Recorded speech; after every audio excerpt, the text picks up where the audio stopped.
امام علی مقام رضی اللہ تعالیٰ 3 محرم سے لے کر 8 محرم تک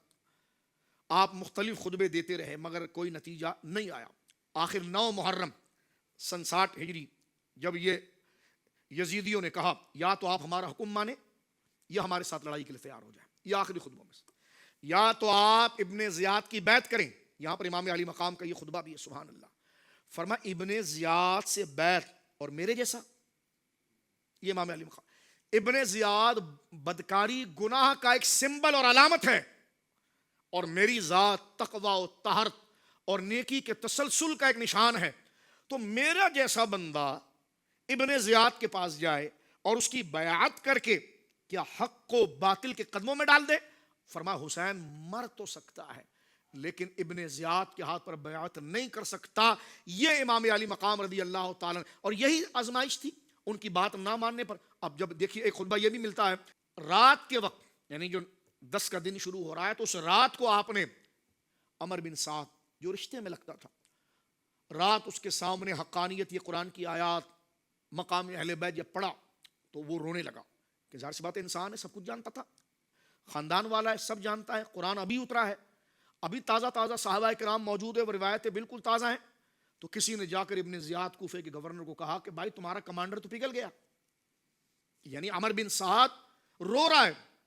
تو اس نے فوراً رے کے علاقے کی پوری گورنری کے دستاویزات پر سائن کیے اور سائن کر کے عمر بن سعد کو بھیجا کہ رو نہیں, ہم تمہیں اتنے بڑے علاقے کا جاگیردار بنا رہے ہیں. اب اس ہوس اور لالچ میں وہ پلٹ گیا پیچھے. اب دیکھیں یہی تو آزمائش تھی, وہ اپنے نفسانی خواہشات پر پیچھے پلٹ گیا اور اپنی ظاہری وقتی زندگی کے لیے رب رسول اور نیکی کا سودا کر گیا. اور کربلا والے وہ ہیں جو ایک ایک کر کے انہوں نے جانیں دے دی لیکن نہ یزید کی آفر قبول کی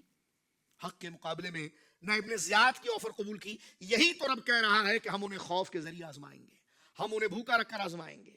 ہم ان کی جان لے کر آزمائیں گے, ہم ان کے نفع زندگی اور ثمرات لے کر آزمائیں گے. لیکن جو ہمارے بندے ہوں گے جن کی نگاہوں میں ہماری رضا اور دلوں میں ہماری ملاقات کا یقین ہوگا, وہ کبھی باطل کی طرف نہیں جائیں گے اور اس آزمائش کو دیکھ کر وہ کہیں گے کہ یہ بھی اللہ کی طرف ہے اور ہم بھی اللہ کی طرف چلیں. اب دیکھیں یہاں پر امام علی مقام نے جو آخری بات کی بڑے با کمال ہے. امام علی مقام رضی اللہ تعالیٰ جو آخری رات تھی اس میں آپ نے اپنے ساتھیوں کے لیے جو باتیں وصیت فرمائی تھی, وہ عمر بن سعد اور ان تمام سے فارغ ہونے کے بعد امام علی مقام نے اپنے ساتھیوں کے ساتھ جب رات کو نماز ادا کی, استغفار میں اور دعائیں مانگتے ہوئے رب کے حضور گڑ گڑاتے ہوئے, جان بچانے کے لیے نہیں استقامت کے لیے کہ یا اللہ اگر اس میں تو راضی ہے تو پھر ہمارے پائے ثبات میں زلزلہ نہ آ جائے, کوئی خواہش ایسی نہ آ جائے کہ ہم حق کو چھوڑ دیں اور باطل کی طرف جھک جائیں, یعنی بظاہر اس کا مفہوم. اس لیے وہ دعائیں ساری کی گئی اور اس میں سامنے وہ لوگ موجود تھے. تو امام علی مقام رضی اللہ عنہ نے قرآن کریم فرقان حمید کی چند آیات کی تلاوت کی ہے, اور یہ آیات سورہ آل عمران کی آیت نمبر 178 ہے. آپ نے کیا پڑھا ذرا دیکھیے. آپ نے فرمایا, یعنی پوری, کیونکہ یہ آخری خطبوں میں سے ہے تو یہ ساری جد و جہد آپ کی کوششیں کس مقصد کے لیے تھی اور یزیدیت کی کوششیں کیا چیز حاصل کرنے کے لیے تھی, اس کا استدلال آپ نے قرآن سے کیا. فرمایا وَلَا يَحْسَبَنَّ الَّذِينَ كَفَرُوا, اور ہرگز کافر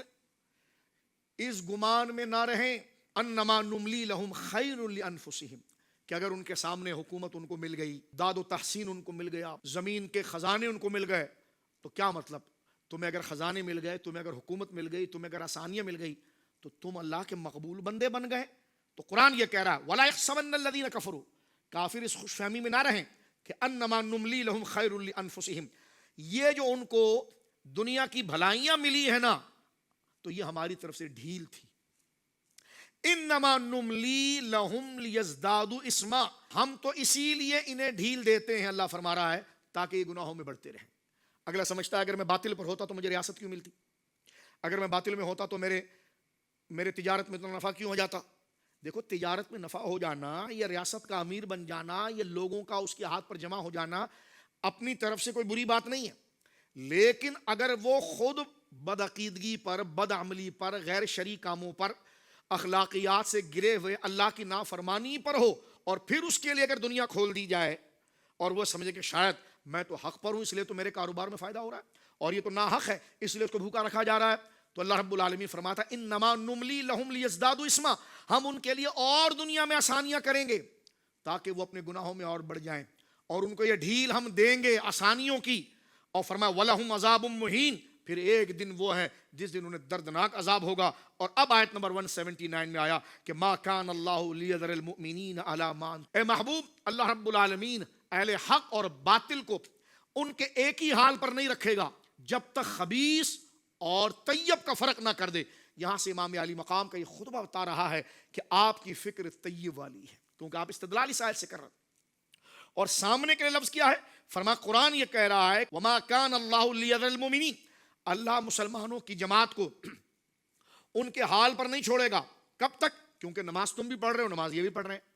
اللہ اکبر تم بھی کر رہے ہو، اللہ اکبر یہ بھی کر رہے ہیں. اللہ فرما رہا ہے ہم ایسے عمل کو ظاہر کروائیں گے اہل حق سے، اپنے محبوبوں سے، تاکہ اللہ اکبر تو دونوں کہہ رہے ہیں، خدا کا نام دونوں لے رہے ہیں، لیکن حقیقت میں حقیقی خدا کا ماننے والا کون ہے؟ تو فرما حتی یمیز الخبیث من الطیب،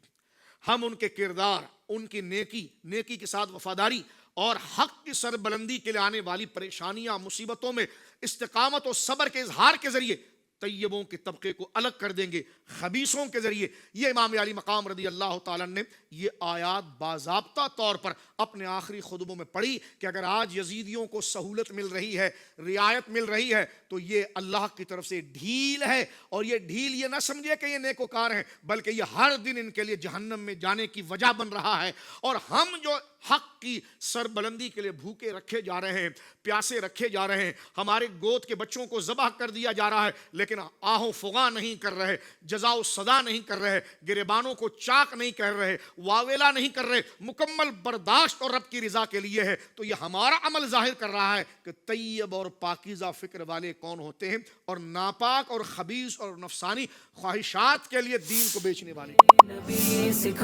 زندگی کے تمام شعبوں میں دینی رہنمائی حاصل کرنے اور آخرت کو بہتر کرنے کے لیے